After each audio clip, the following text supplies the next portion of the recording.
Well, I've been living in Shanghai with Wuming for the last 3 weeks. I want to show you a bit of an insight into life here in China at the moment, and in particular 3 things the Chinese government have done to control the crisis that I think would be pretty hard in Britain.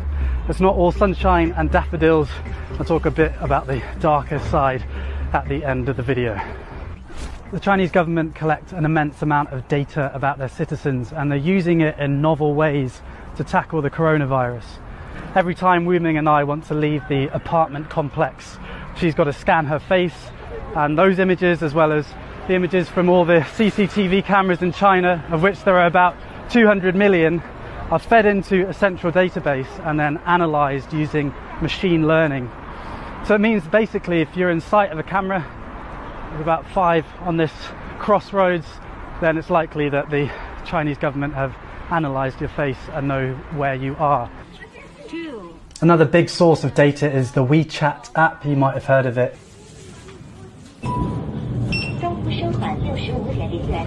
So that's WeChat. It's social media and your debit card all rolled into one super app, which is really convenient, but obviously also tracks. So the state know where you are, what you've bought, and what you're saying to friends. That's just the status quo, and the Chinese people generally know about this. The images you see are actually from the state media. But they're using this data to try the highest tech epidemic control ever attempted. So if you get ill in China and you go to a hospital, the hospital will register with the authorities, and the authorities will pull your name down from this big database. And they have an algorithm that will be able to tell you all the different places that you've been in the last 14 days and all the people that you might have been in contact with.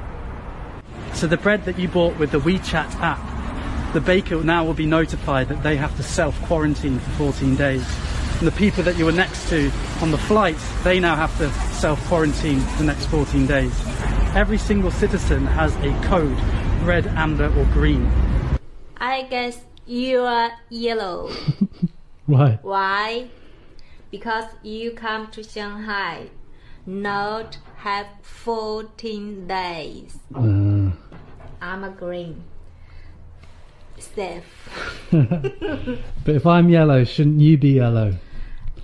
No, just you are yellow. Maybe next week you are green. Good. Some city only green. You can drive car on the road. If you the other colors, you can't drive on the road. Yes. Yeah.